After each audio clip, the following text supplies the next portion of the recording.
나는 이제 너희를 위하여 받는 괴로움을 기뻐하고 그리스도의 남은 고난을 그의 몸된 교회를 위하여 내 육체에 채우노라. 내가 교회의 일꾼 된 것은 하나님이 너희를 위하여 내게 주신 직분을 따라 하나님의 말씀을 이루려 함이니라. 이 비밀은 만세와 만대로부터 감추어졌던 것인데 이제는 그의 성도들에게 나타났고 하나님이 그들로 하여금 이 비밀의 영광이 이방인 가운데 얼마나 풍성한지를 알게 하려 하심이라. 이 비밀은 너희 안에 계신 그리스도시니 곧 영광의 소망이니라. 우리가 그를 전파하여 각 사람을 권하고 모든 지혜로 각 사람을 가르침은 각 사람을 그리스도 안에서 완전한 자로 세우려 함이니 이를 위하여 나도 내 속에서 능력으로 역사하시는 이의 역사를 따라 힘을 다하여 수고하노라. 아멘. 독일의 중세 시대에 유명하고 또 신구교를 막론하고 널리 영향을 끼친 토마스 캠피스라고 하는 신학자가 있습니다. 이분이 명저 그리스도를 본받아라는 책을 통해서 이 시대 가운데에도 많은 영향을 미치고 계신데, 이분은 이 책에서 그리스도인의 성숙에 대해서 설명을 합니다. 그러면서 성숙해 가는 그리스도인들에게는 몇 가지 특징이 나타난다고 말합니다. 그것을 한마디로 말하면 바로 자유와 평안입니다. 그러면서 묻습니다. 당신은 얼마나 자유로움입니까? 나는 얼마나 자유로운가? 이것이 내가 성숙해 가는 신앙인인지를 볼 수 있는 척도가 될 것입니다.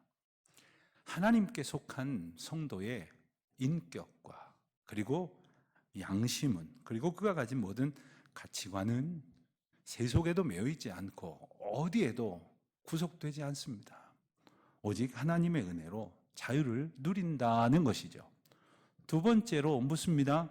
당신은 얼마나 평안합니까? 하는 겁니다. 여러분, 얼마나 평안하십니까?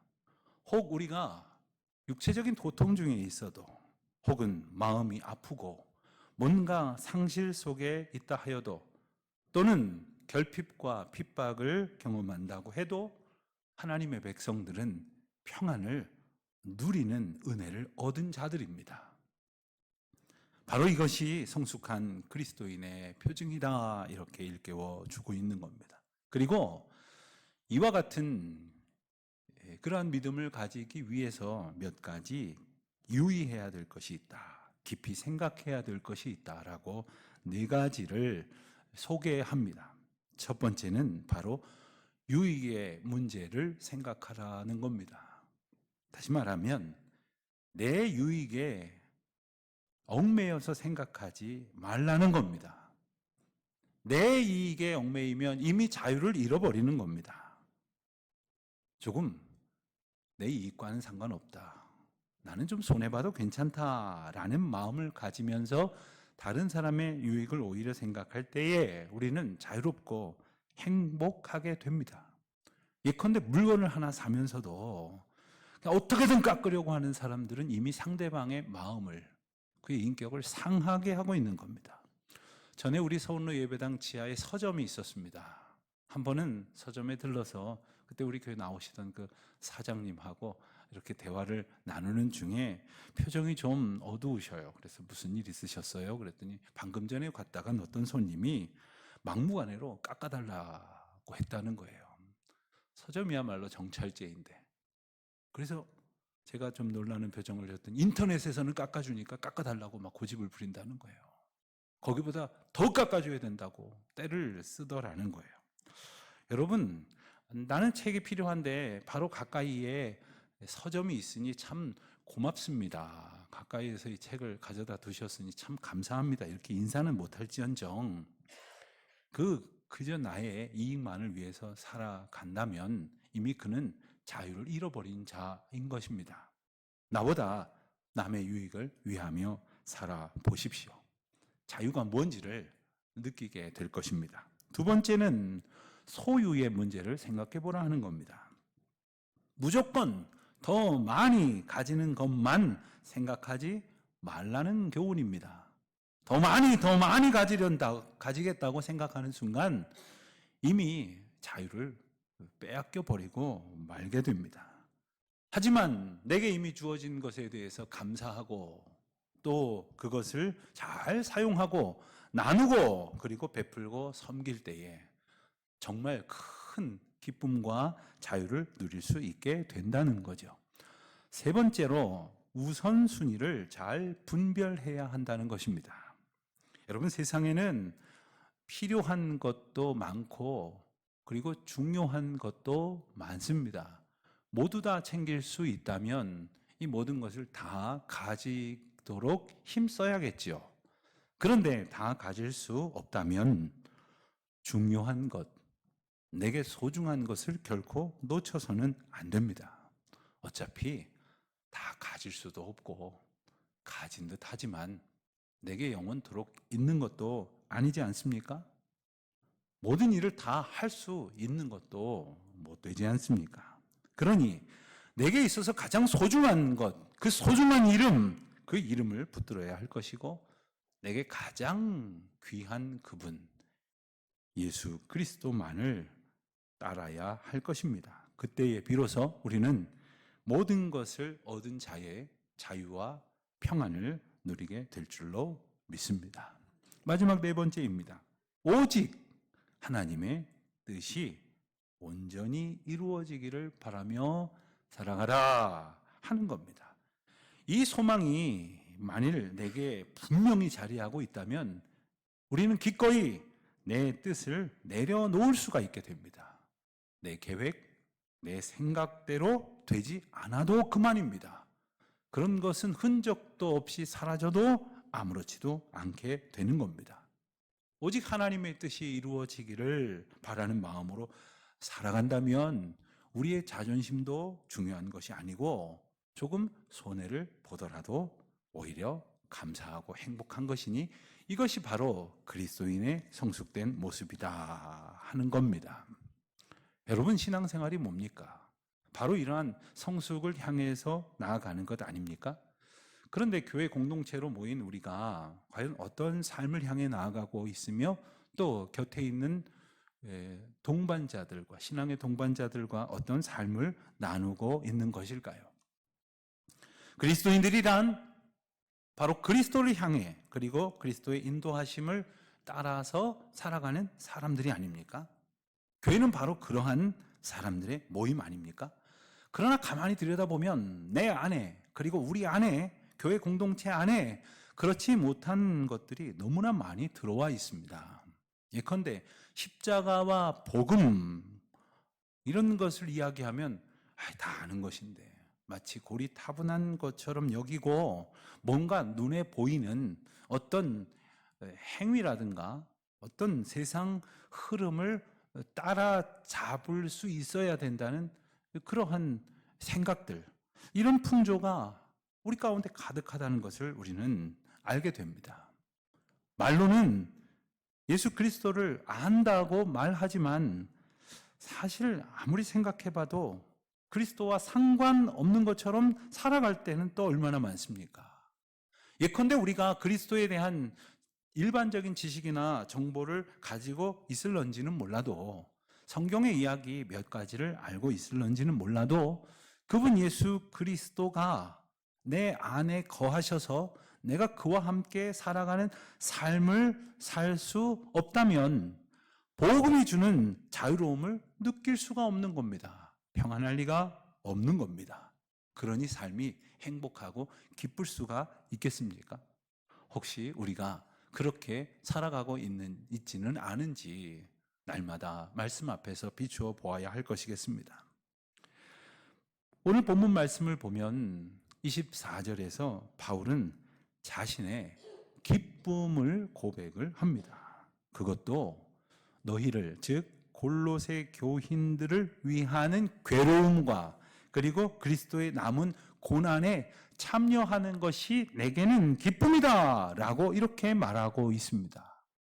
여러분, 우리가 잘 아는 대로 골로새서를 쓸 때에 감옥에 갇혀 있었던 바울은 골로새 교회하고는 아무 상관도 없는 사람입니다. 자기가 전도한 것도 아니고 세운 것도 아닙니다. 심지어 한 번도 방문해 보지도 못한 곳입니다. 그렇기 때문에 오늘 이 표현은 바로 골로새 교인들뿐만 아니라 바울이 복음을 전하러 다니며 만난 모든 사람들을 위하여 받는 괴로움이 기쁨이다 라는 말이 되는 것입니다. 사실 그들을 위한 헌신과 수고의 결과로 자기 자신은 감옥에 갇혀 있는 형편이 되지 않았습니까? 그런데 어떻게 그게 기쁘다고 할 수 있느냐 말입니다. 오늘 본문을 보면 그 이유가 바로 바울이 발견한 비밀 때문이었습니다. 여러분, 비밀은 뭘까요? 비밀은 그 비밀의 정말 비밀을 아는 누군가가 그 뜻과 내용을 알려주기 전까지는 절대로 알 수 없는 것이지요. 그렇게 감춰져 있다는 말 아닙니까? 그런데 바울은 26절과 27절에서 그리스도에 대한 비밀에 관해서 이렇게 말하고 있습니다.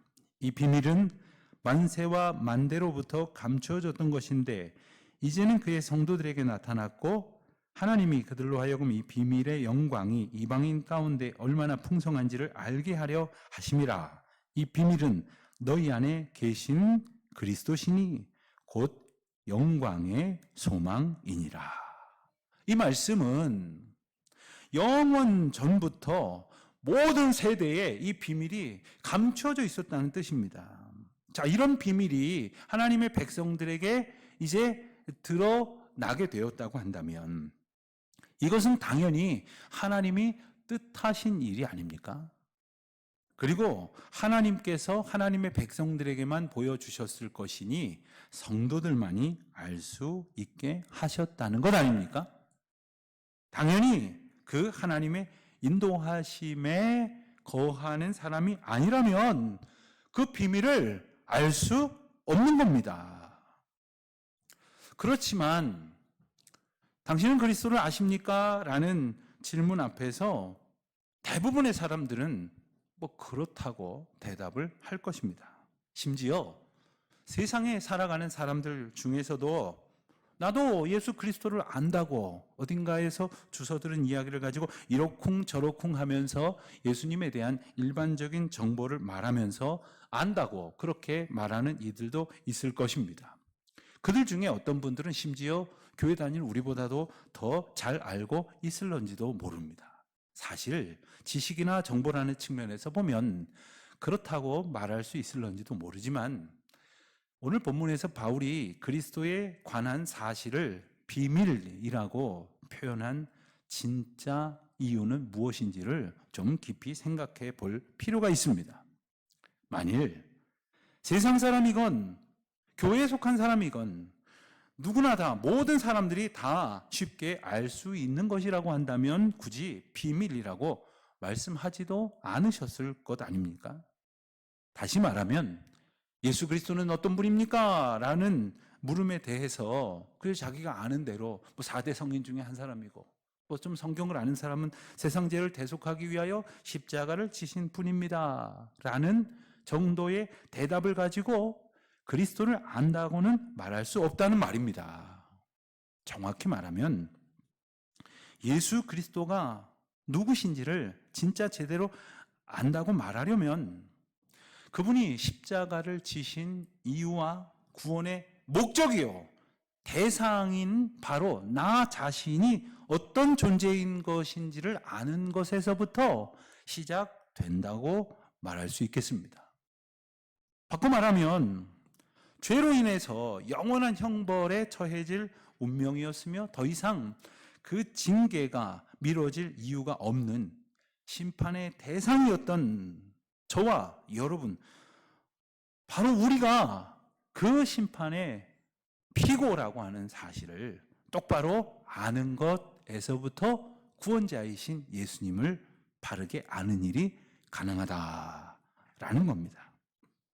자, 이렇게 나 자신과 예수 그리스도를 아는 것은 내가 신앙생활을 하다가 어떤 직분을 맡았고 또 어떤 봉사를 했고 얼마나 헌금도 많이 했고 수고했느냐, 이런 관점에서 보는 것과는 전혀 다른 문제입니다. 즉 내가 나를 보는 나의 의의 관점과 기준에서가 아니라 십자가를 향해서 이 땅에 오신 예수 그리스도의 구원의 은혜라는 관점에서 볼 때 이 비밀이 얼마나 놀라운 것인지가 깨달아진다는 것입니다. 그렇게 예수 그리스도를 도저히 모시고 살 수 없는 죄인된 우리 가운데에 예수 그리스도가 계시다라고 지금 바울은 이야기하고 있는 것이고, 바울은 그것이 참으로 귀한 비밀이라고 말하고 있는 것 아닙니까? 27절 하반절을 다시 한번 읽어보겠습니다. 이 비밀은 너희 안에 계신 그리스도시니 곧 영광의 소망이니라. 아멘입니까? 저와 여러분 가운데에 예수 그리스도가 계십니다. 아멘입니까? 지금 이 예배의 자리에 예수 그리스도가 함께 하십니다. 아멘입니까? 마태복음 18장 20절에 분명히 예수님께서 선포하시고 또 약속하셨지 않습니까? 두세 사람이 내 이름으로 모인 곳에는 나도 그들 중에 있느니라. 그렇지만 예수님이 내 안에 계시다라는 사실이 무색할 만큼 그냥 제멋대로 자기 마음대로 생각하고 판단하는 것이 또한 우리 모습이기도 합니다. 예컨대 지금 우리가 예배를 드리면서도, 말씀을 들으면서도, 성경의 약속을 우리 가운데 채우면서도 이런 데서 예배를 드리니까 좀 이상해. 어디 예식장 온 것 같아. 교회 오는 게 너무 불편해. 다음 주부터는 그냥 온라인으로 드리고 말아야 되겠어. 이런 생각을 한다면 정말 예수 그리스도가 내 안에 있는 사람이라고 그렇게 고백할 수 있겠습니까?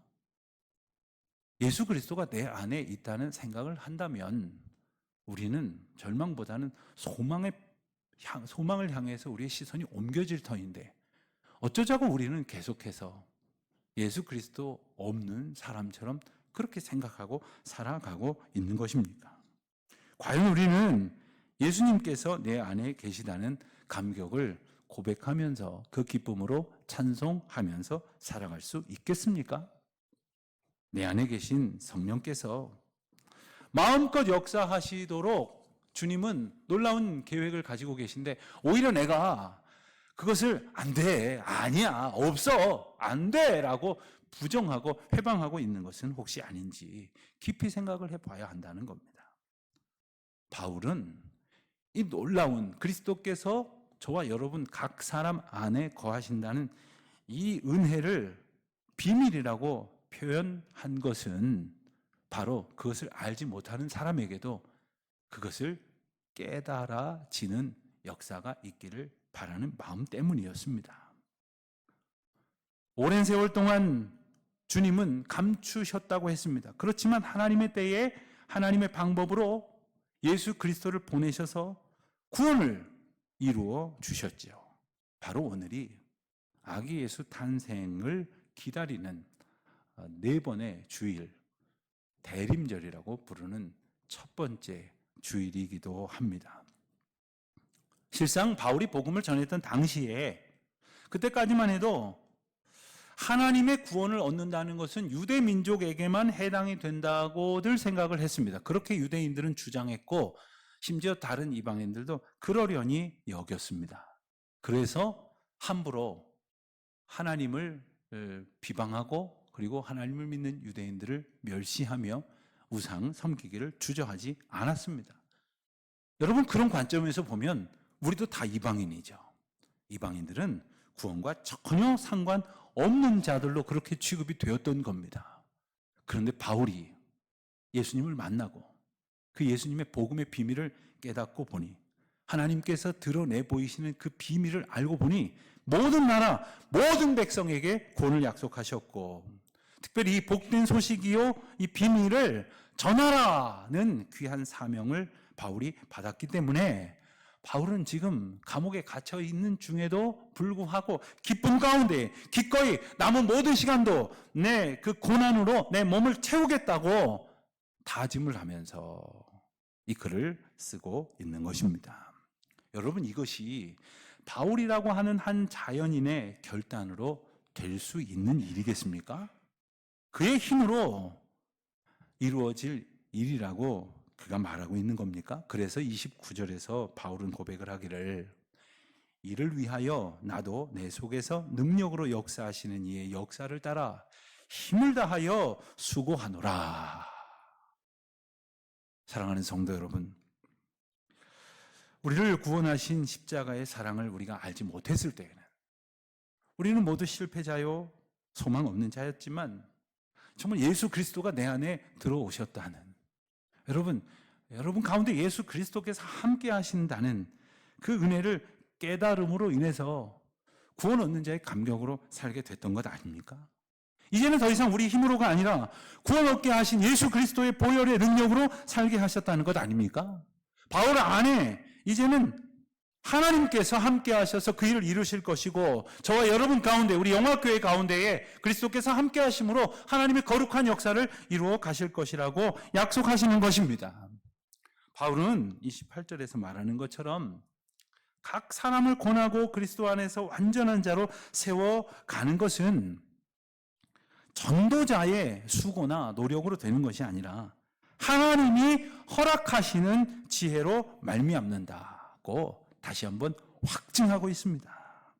여러분, 오늘날 우리가 뭔가 대단한 일을 한다고 생각을 하지만 교회들이 힘을 다해서 엄청난 전도나 선교를 행한다고 힘쓰는 것 같지만 우리가 하는 일이 아니고 오직 우리 가운데에서 능력으로 역사하시는 하나님의 지혜로 그 아름다운 일들을 이루어 가신다는 것입니다. 오늘 우리가 이처럼 정처 없이 헤맬 수밖에 없는 형편 속에서 하나님은 이토록 훌륭하고 귀한 예배의 처소를 주셨습니다. 그리고 주께서 세워주시는 그 은혜를 누리며 감사하는 것이 복음의 비밀을 아는 자로, 그 사명을 아는 자로 고백하며 살아가는 것입니다. 우리가 바로 그 하나님의 뜻을 이루어갈 교회입니다. 그 뜻을 주의 인도하심 가운데에서 증거하며 살아가는 저와 여러분 되시기를 주님의 이름으로 축원드립니다.